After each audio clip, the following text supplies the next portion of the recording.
Hello, Erika. Oh my goodness, I'm so excited to finally have you here with me today. It's been such a long time since I've seen you. Welcome to the Nutra Narratives podcast. Thank you so much. I'm so excited to be here and to see you. I know it's been so long, and as we were kind of talking about before, so much has gone on. I'm so proud of you for all that's happened.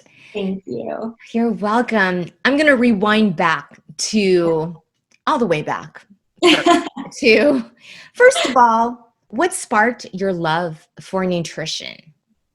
Oh, I love that. So, it's kind of, I was thinking about this, and it's really two different things that happen in my life. And I have to say first, growing up, I was really fortunate to live in a home where my mom cooked every night, and I was exposed to, so many fruits and vegetables, and that was a very normal part of my life. But, like most people, you think of those as things maybe like you have to eat, but don't fully realize what it can do for your body. And when I was a junior and as a junior in high school, my mom got diagnosed with a tumor that was fairly aggressive and rare. And so I want to say, I think there was 3 doctors just in the state of California that had a understanding of how to, remove the tumor, and really only one of them that felt fully confident doing it. And so, I share that because my mom has always been really passionate about alternative medicines, and acupuncture being one of them, and homeopathy, and just, I always watched her. I always say she's such a great example of how she eats. She loves fueling her body with really wholesome foods, but also can enjoy a piece of cake without guilt. And I think that's so important. You had a great example growing up. I did. And so, watching her go through this, she really started to rely heavily on nutrition and just what she was eating, and hopes that she would just strengthen her body and her immune system to prepare for this surgery. And, at the time we weren't really sure how she was going to be afterwards. There was, conversation about paralysis, either for forever or for just a period of time. The hope was that it would just be partial in her face. And so, we didn't really know. And so she focused on what she could control. And that was, eating well and staying calm and relaxed. And, she had this surgery, and I think she just amazed everybody in her ability to recover quickly. And, a lot of the doctors, and I mean, it was truly a blessing. And, God really just guided us through that whole process. But I do feel her taking care of herself and her immune system being just kind of in like tip-top shape really helped with that. And so that was really like my first introduction to seeing, wow, food can be truly, nourishing and like medicine for your body. And so that was my junior year. Firsthand. Yeah, it was firsthand. And so that, that was really powerful for me at that time. And so that was my junior year. Okay. And then my senior year of high school, I was involved in a lot of extracurriculars, and, at the time I was dancing quite a bit. I was a dancer growing up. And so it really it started from a very innocent place of wanting to, feel better and feel stronger and fuel my dancing. And so I kind of tapped back into, hey, like what can I eat that will make me feel better? And I remember like reading things like, oh, almonds are a great like pre-workout snack. And so I would pack almonds, and it was all very just innocent, but it very quickly kind of spiraled to this place of being really obsessive with my food intake and calories. And, my body was changing. I like had a 6-pack and lean muscles, and people were commenting on that. Like, wow, you look really strong. And I think I kind of just really, I took it and I rode with it, and I went way too far with it. And so my freshman year in college, being out of the house and not having my parents there to really see what I was doing, I became even more restrictive with eating. And I think it was my Christmas break, my first Christmas break for freshman year. My mom saw me and her jaw just dropped. She was, she said, no, this isn't good. Whatever's going on, we have to get you help. And I was definitely resistant, but I also knew in the back of my mind that, what I was doing wasn't sustainable or healthy.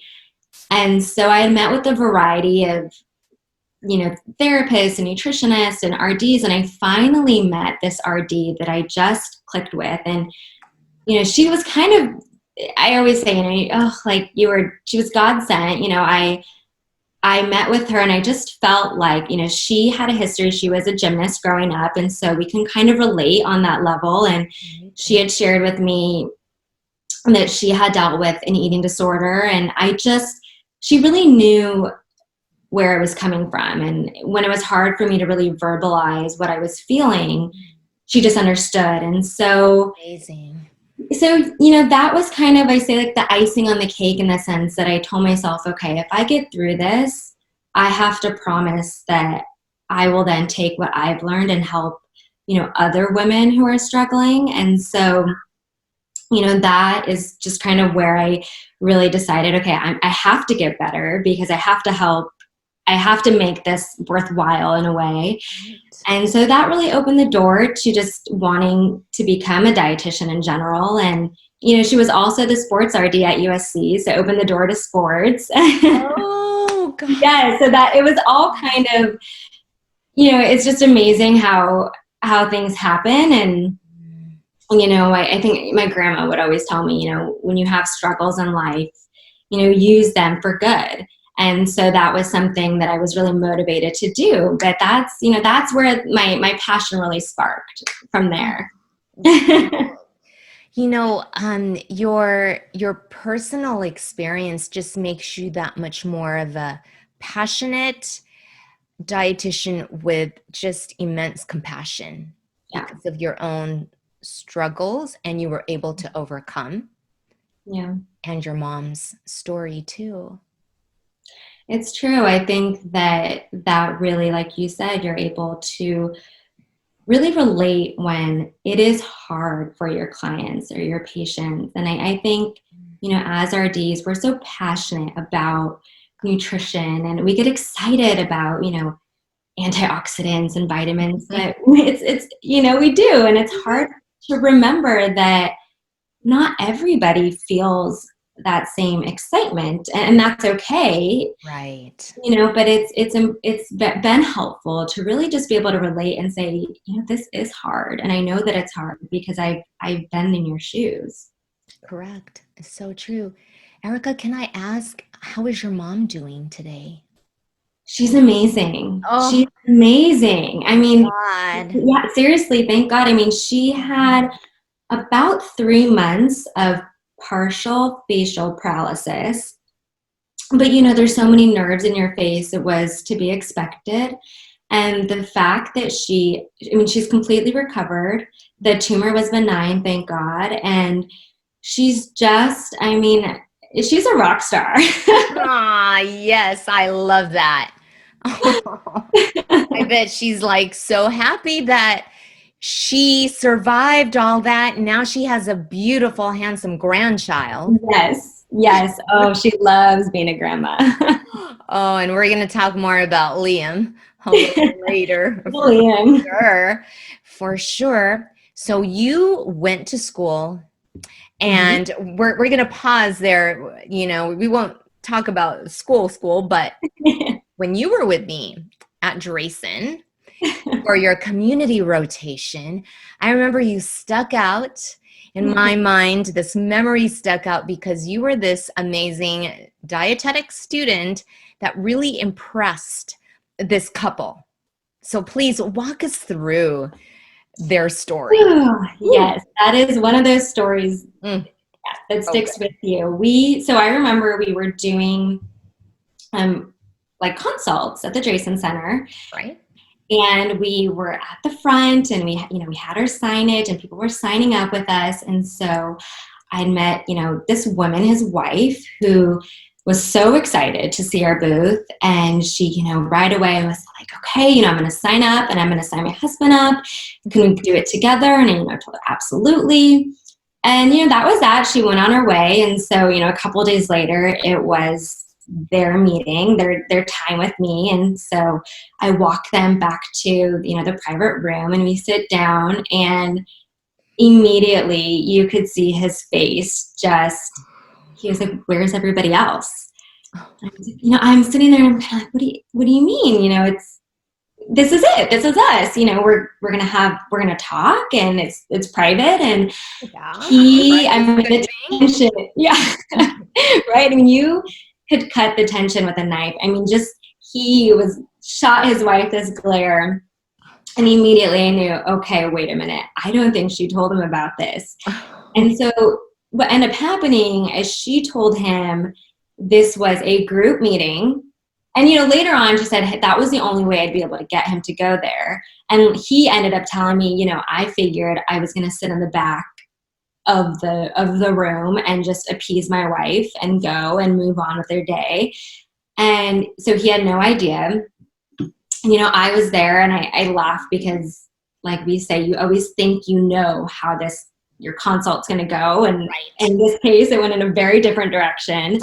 And I had like my little plate diagram, and he was just like, look, I need you to know that I'm a meat and potatoes kind of guy, and I don't expect you to understand. And I was like, okay. What? I said, wait a minute. I said, my husband's from Iowa. He's a meat and potatoes guy. Like, I do get it, And he was like, oh, okay, Thank God you were married to Curtis already. And thank you, Curtis, right? And or I think you were fiance. Yeah, probably dating, actually. So not my husband, probably my fiance at the time. Yeah, right. Fiance. And I was like, I get it. And so I said, look, I am not here to take away the food that you love. Right. Or drastically, I don't expect you to eat carrots and like rabbit food all day long. I said, but let's just talk. Let's talk about, what do you love? What, how maybe we can meet somewhere halfway. And it was actually your class. I remember we had this discussion about, you'd ask the question, what would you do if you had a client that ate cheeseburgers all day long? I don't, if you remember that. Yes. And I share that every year still. Yeah. But we were like all kind of brainstorming. Yeah. And it really just came down to meeting them where they were at, like maybe asking them to cut the cheeseburgers in half and just kind of starting there. And I'm so glad you remembered. No, that has always stuck with me because I think we have this like hope, I'm going to get you on whatever smoothies or salads or this and that. And that's not doable when you have, somebody who is like not even there or has not even contemplated the change at the time. And, and that was him. Yeah. And they're at pre-contemplation. Like pre, exactly. And so I ended up, I remember just saying, okay, give me like your top recipes and maybe we can find a way to like tweak them just a little bit and we'll just start with that. And so, and then the other thing I did was like say, let's just take your plate, let's break it out, and half of your plate's going to be veggies. And the other half you can fill with like your favorite casserole or, whatever it is you love. And so he said, okay, fine, I can start with that. And so, lo and behold, he started with that, started losing weight on his own, started going to the gym. And I want to say we met up, we had the interview in the newspaper. Right. 3-4 months later, and he was down like 50 pounds. Ooh. Yeah. I remember that. Oh, I love that. Amazing. And, his wife was a triathlete, and so she was just in tip-top shape. Yeah. And she was like, he's at the gym every single day. He was a retired law enforcement officer. And so he finally, was feeling good. And he was pre-diabetic and was, able to get to a place where he did not have to go on medication. And so, that was just something that will always stick with me. Oh, me too. And I was so impressed because you didn't come out to get me like SOS, help me. But you were able to think on your feet. You're like, no, no, no, no. I'll be able to handle this. You thought things through. You asked him, what his favorite recipes are. And you thought so quickly right then and there to say, give them to me and then I will give back to you. I'll tweak it and see if you'll like it. Yeah. You were able to be calm. You didn't allow that situation to scare you or to say, okay, well then see you. You stayed and you understood and you allowed him to vent. You allowed him to express his feelings and look at the success that you had. Thank you. Oh, Yeah, that's a memory. yeah. I will always keep. I always share your story every year. I'm like, you're not going to believe what Erika did. I think I would have left the room, but no, Erika wanted to. No, but you handled it with such grace and Thank you. so proud. It's like, I'm just always so proud of what you did. And Thank you. that story will never stop. Okay. So then, Erika, you graduated from Loma Linda. And you immediately started working. Yes. Please let us know. So when I was still at Loma Linda, I had a connection to Modern Day High School, and that's right. I reached out to them, and because of being at USC and working with a dietitian, or really being able to observe her working with athletes, I was always really passionate about that population. And I mean, truthfully, it really started from a place of just, I'm going to be graduating. I need to start making money. And I thought, let's try this. Let's give this a go. And so I reached out to them. And at the time, I was a nutritionist because I had not yet finished school and had my RD.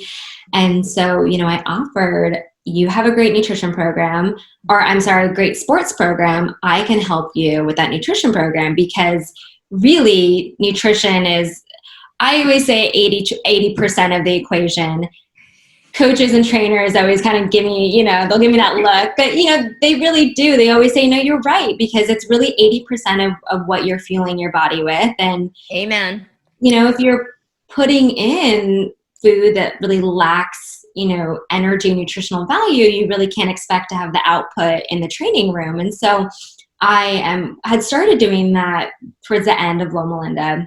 Right. And I was able to, I worked with them and their athletic director, their trainers, and we started a nutrition program for every single one of the sports there, which ranged from football to wrestling to soccer, lacrosse. So it was a blast. It was so much work, but I think, for these athletes at a young age who are so competitive, they were really able to take this information and utilize it.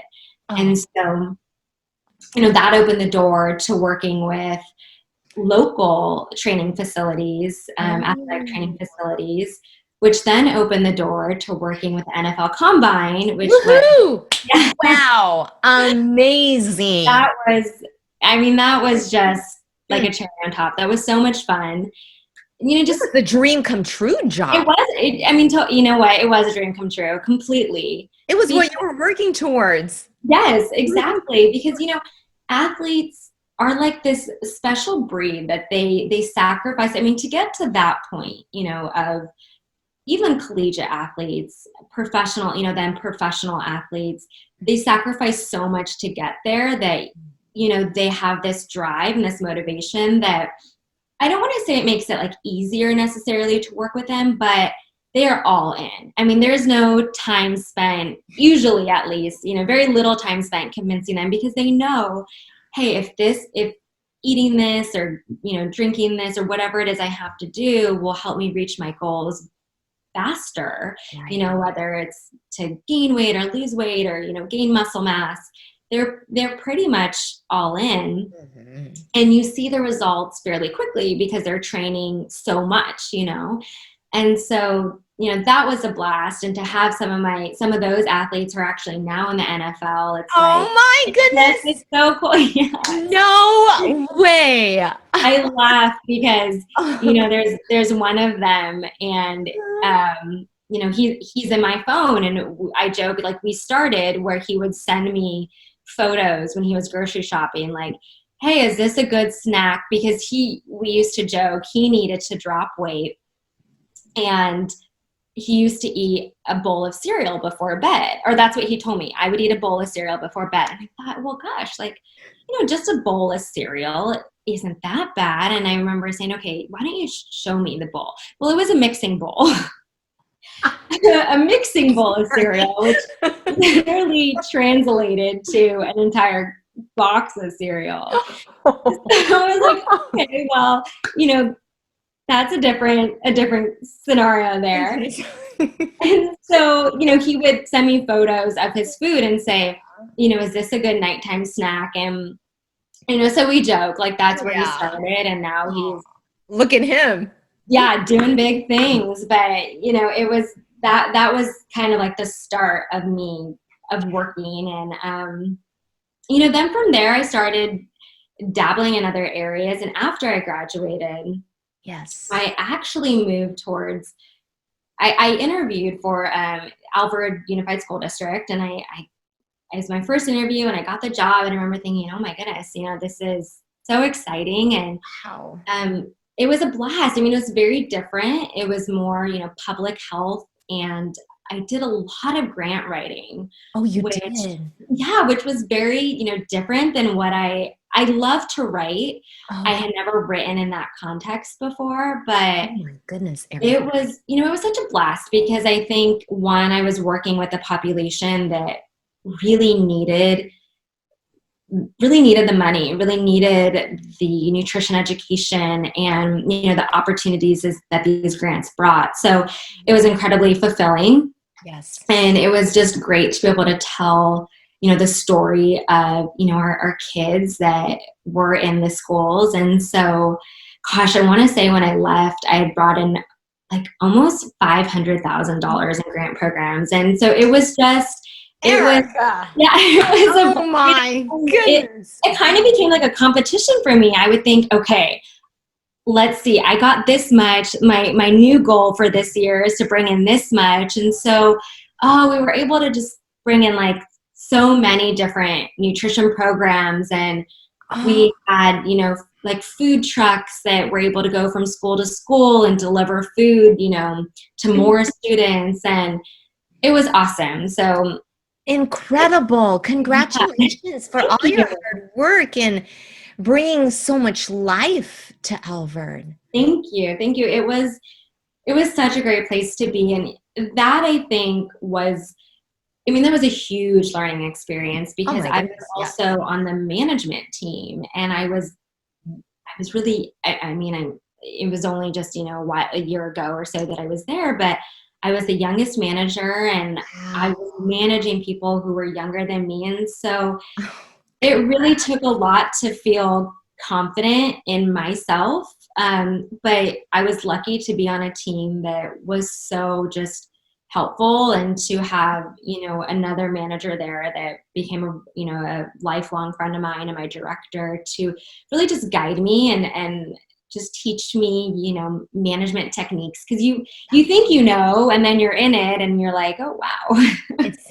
It's kind of different. It's kind of different. And, like you always said, respect is earned, not given. And so that was just a really, I think, pivotal learning experience as far as work. And so even if it wasn't my forever place, it's something that I'm always able to apply now every new career journey I go on. It's so true. It enriched your career. I mean, your professional background, even though you weren't really planning on being there, but think of the skills, the grant writing, the leadership experience.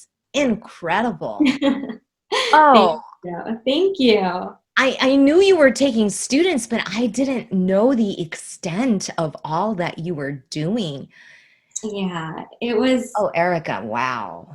Thank you. And really like for our Ds and hopefully what I was hoping to impart on the students that I took as, when I was there was that in schools, RDs are kind of a new thing. And as far as they've been there to help with menus, but there's so much more that they can do. Mm, You yes. know, it's I really think that a lot of these schools, especially ones that are high free and reduced, meaning that there's a higher level of poverty there, they really, really can use this nutrition education because a lot of times it's not so much that I think these parents don't want to feed their kids good healthy food.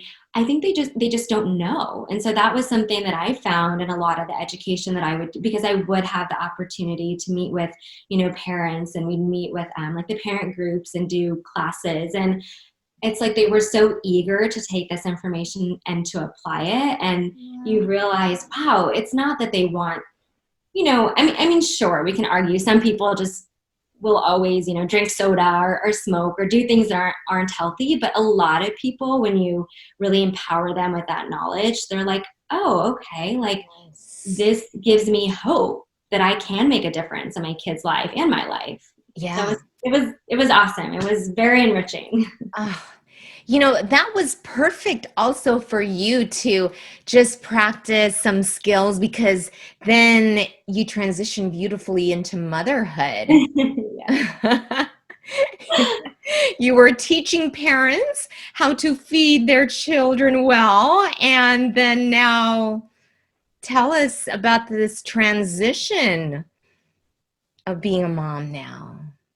Yeah, so I think you can read every book, take every class, but there's nothing like, learning firsthand. And I think a couple things I'll say is when I first got pregnant, I had this idea of, oh, I'm gonna like eat all this and I'm not gonna, I want the best of the best for my little one. And just to any new mom, and especially a mom who's a dietitian who has that knowledge, I think it's important to remember you have no idea how your pregnancy is going to go. And for my first trimester, I'm literally lived off of crackers and peanut butter, and it just is what it is. But then becoming a mother, you have that same eagerness to really give your little one the best of the best. And I have really worked on finding balance with that. I want him to, I always tell my husband, I want him to love broccoli the way he would love French fries or chicken fingers, just to know that I love all it. of it's good and fits and it's good for us at, different times. And, Right. and so for me though, one thing that I've really tried to do and I love doing is, as a new mom, you're nervous. You're not fully confident in, oh, can I feed this? Is this okay? You're worried about whether it's choking or is this flavor okay for them or whatnot. And so I have really tried to my whole thing is introduce them to variety. And I always, like when I'm talking to other mothers or mom friends, like make every bite count Perfect. because their bites are little and their tummies are little, and 75% of the food ends up on the floor or in the dog's mouth. And it's hard Uh, to see, but it's just it's them learning how to bring food to their mouth, or even just learning textures, and sometimes playing with their food is actually okay. It's all sensory and it's important. there you go. So what I've really tried to do with Liam is say, okay, for instance, I would make him like these little, I call them baby pancakes. And it's really like the base is just banana and egg. But I always think, okay, how can I take this and really like upgrade it, add more nutritional punch? And so, I mean, I always tell people I add hemp seeds and flax and sometimes I'll blend in spinach or whatever's available. Of course, you want it to taste good, so you always taste test, but adding in that extra fiber and healthy fats, and at least I know what is making it into his mouth is nutritionally dense. Mm-hmm. And that way you're kind of making the most out of, every bite they're getting. Oh, That's like my number one tip or number one thing that I do with Liam. What was there a number 2 and a number 3? So I think patience is a big one. I say that in regards to their preferences change. Well, I should say they're developing their preferences. And so reintroducing foods over and over and over again, that sometimes the first time you offer it, they'll just kind of push it away. They might smell it or touch it, and you think, oh gosh, he doesn't like broccoli. Well, it's not that he doesn't like broccoli. He's never had that before. Right. And so I always, my second number 2 thing would be is don't be afraid to reintroduce it multiple times over and over and over again, because the more you do, the more they get comfortable with it. And sometimes it's just setting it on their high chair or their plate or wherever they're eating and allowing them to kind of play with it is like, oh, okay, I'm getting more comfortable with this, whatever, veggie or fruit or texture that it is. And so that's been really helpful. Nice. And then number 3, kind of along the lines of making every bite count, I would say don't be afraid of flavor and spices. And I say spices in the sense that a lot of new moms get, we hear about sodium and salt. And so you think, oh my gosh, I don't want to give any salt to my baby. And, you're worried about their kidneys. But, I always say if you're making the food and you add a little bit of salt to your food, that's not going to hurt your little one. I mean, we're talking sodium in massive amounts. And most of the time, assuming that you're making the food and, they're not eating a lot of, processed, then you really shouldn't have to worry about sodium, but you can get flavor in other ways with spices. And I mean, again, this comes back to Loma Linda, actually. I'm trying to remember that seminar that we had on, it was particularly on spices and antioxidants and just the level of antioxidants that are in spices.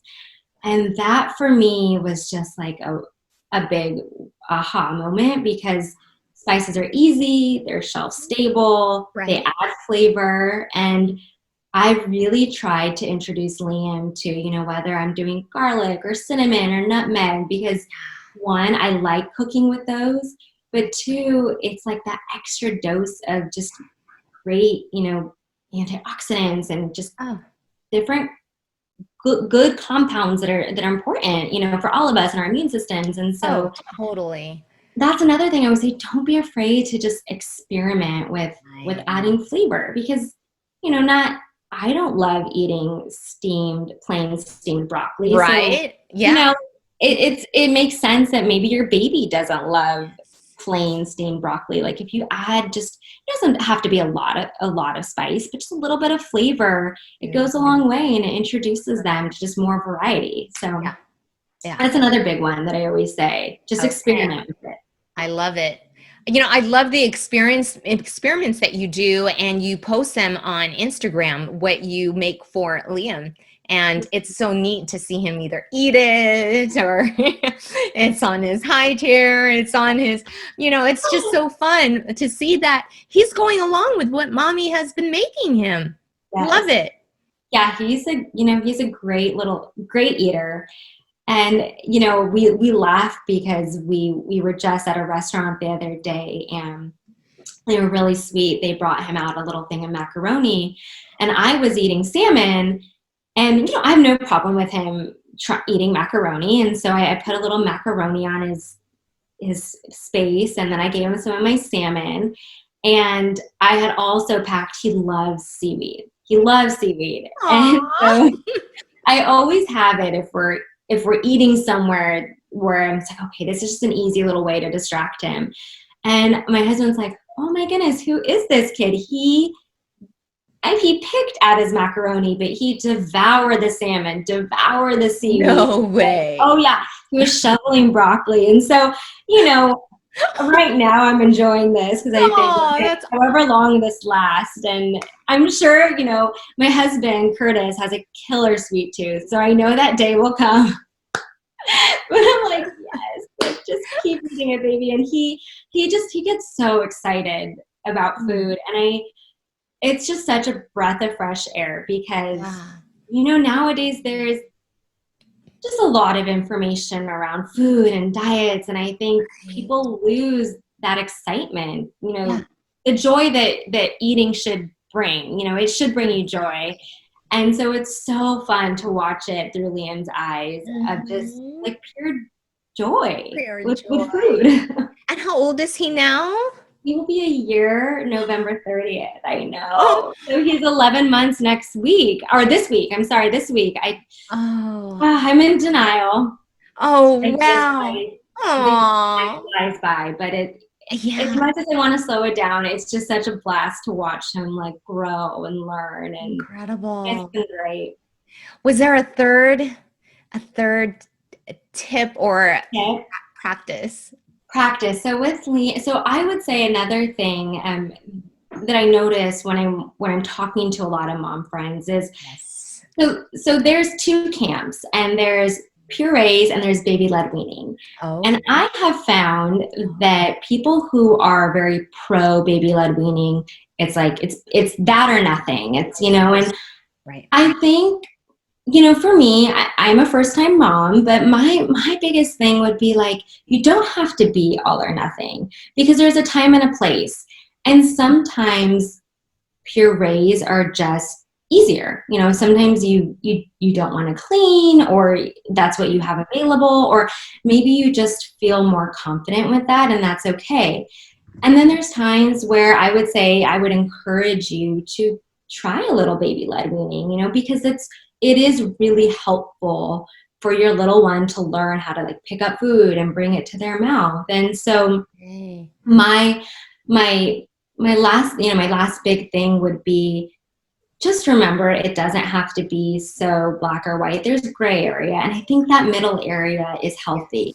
And with Absolutely. him, I have done that. I have done a lot of baby led weaning, but I've also done purees. And it's really allowed me to grow confident in feeding him because there is those nerves of, is he going to choke, is this safe for him? And so to kind of get over those nerves, I definitely started slower, and now he fully eats on his own, self feeds. And so that for me was helpful. And whenever I'm talking to new moms who are kind of struggling with, where do I start, I would say try a little bit of both, and you can go back and forth. I really don't think it ruins their ability to feed themselves if you feed them, pureed food every now and then. And Yeah. whatever works for you, that's what you have to stick with and be confident in that, There because you go. it can be hard to feel confident, Mhm. especially as a new mom. Wow. Boy, you spoke with such encouragement there that those who are new moms who are listening, I'm sure they're feeling empowered Thank you. by Thank what you you. just shared. Thank you for sharing all that excellent insight. Your first time being a mom, and look at you. You already have so much to offer. And so, Erika, but within this past year of COVID, there was also a transition in your family's life, because we Yes. were talking about you and Alvard, Yes. and then Yep. what happened this past year? So, it's been wild. So I guess kind of the whole year backing up, I, got pregnant with Liam, Yes. and like 5 or 6 weeks into pregnancy, my husband got an opportunity for a new job, which, you know, was a major blessing. But at the time, I mean, I couldn't even talk to him about this without crying. Oh, Hormones too, I was newly pregnant, and so the pregnancy was kind of a whirlwind. I've been pretty open with having to be on bed rest and stepping away from Albert, and then once we had Liam, just after a lot of contemplation and just prayer and talking about it over and over and over, we just decided that moving for this job opportunity would be the best thing for our family at this time. And so, yeah, we moved from California, where my whole family is, to Washington, where, I mean, now, thank God, we've made friends and are continuing to meet people. But we really knew nobody to start.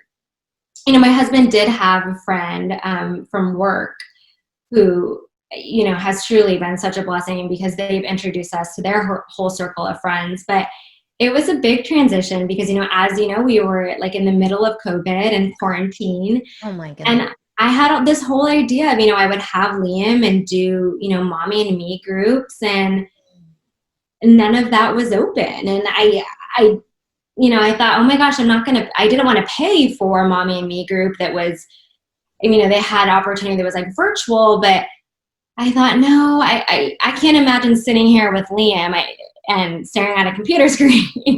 I know, and he's not quite one yet. No, so I'm like, okay, that's not going to work. So, Right. oh yeah, it's been a lot of big changes, you know, new baby, new state, new everything, a lot at once. And you had to leave your job. I did. So I did have to leave Alvord, which, you know, it was tough because I think, I should say I left Alvord. I was able to keep some clients because on the side of Alvord, I was doing some consulting still. And so I was able to keep some of those clients, but I drastically cut down, you know, since becoming a new mom. And you know, that was tough because I love nutrition. I loved what I was doing, and I love working with people and clients. And I mean, I adore my son, but you know, you always still have that side of you that wants to feed that passion. Of course. So walking away was hard. It kind of felt like I was closing a door, but I keep telling myself, you know, it's on pause for the moment. You're absolutely right. This is where God has you at right now with Liam. Absolutely. Giving him your undivided attention for now. And it'll be so exciting to see what door God opens for you at the right time. Yes. What advice, let's end with this one. What advice would you give moms who are going through what you're going through? Like they're new moms and juggling their career, or not even having or putting their career on hold right now and being okay with that. What word of advice would you give them?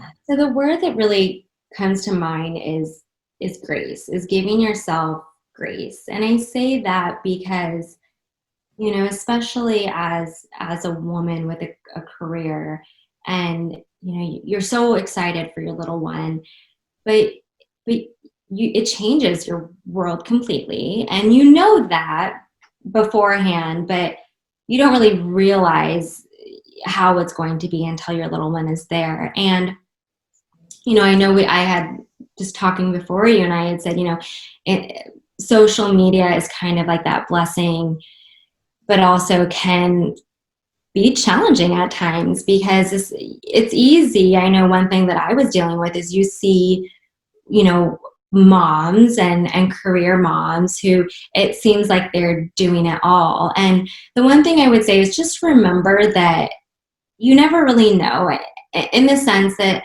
sometimes people have a lot of help. Sometimes other people don't have, you know, they don't have help. And in my case, moving here, not knowing anybody, it's, you know, it's just Liam and I I mean, of course, my husband's a big help, but when he's working during the day, it's just Liam and I. And one thing that I would always say is, I say two things. I say, one, give yourself grace and just know that everything will happen in its time. And two, one thing that has been really helpful for me is every week, you know, during Liam's first nap, I'll sit down and I just write a list of things that I hope to accomplish. Not necessarily, you know, with a deadline or whatnot. Just these are maybe priorities. These are things that, you know, if there's time, I'll get to. And truthfully, there's weeks that I barely check off one of those things. Sometimes I feel like it's just a great week and I'm checking, you know, multiple off, but that really allows me to stay motivated and positive and know that, you know, I may not be accelerating quickly through this career change or this time in my career, but I'm still taking steps forward and I'm still doing things that keep me in touch with that passion. And so I think for new moms, you have to still find a way to feed that passion, because you can get very easily lost in motherhood, and motherhood's a beautiful thing, but you have to remember like who you were beforehand, so that you can really give your all to the rest of your family. And so that right there, grace, and then just cutting out some time, even if it's just a couple minutes a day, to work on your passion or your career is really important, for all moms, especially new moms. Yes, thank you so much. What you have shared has been shared with love for sure. Thank you. And thank you so much. Where can people connect with you? I know on Instagram. So, what is your handle? Yes, so Instagram is the best place to reach me. So my handle is Erika Thiede, RD. And so it's my first and last name, RD. And through there, you'll be able to go to my links to either go to my website, find my email. You can direct message me. But yeah, I'd love to see you all there. Wonderful. And I'm also going to put all that in the show notes too. Thank you. So people can remember and reach out to you. I Thank have you. been so blessed catching up with you, talking to you, Erika. I am just so proud because I already saw all that you did when you were a student, what you went through. And then now, wow, I'm just, oh, it just makes my heart just, I don't know, it's just filled with so much joy hearing your Thank story and you what you've done. so much. And I love seeing you as a mom, being to Liam, and oh, it's so wonderful. Thank you. Thank you. May God bless you on your journey, on the Thank next you. chapter. Yes, on this next chapter. And I have faith that it, like we said, there's a plan, and I'm just trusting it right now, and enjoying this new adventure. Yes, excellent. Well, you take care, and I hope to see you again someday soon when you come back to California. That's what I'm hoping for. Fingers crossed. Thank you so much, Dr. Naval. It was so good to speak with you and just to share this time together. Yes, likewise.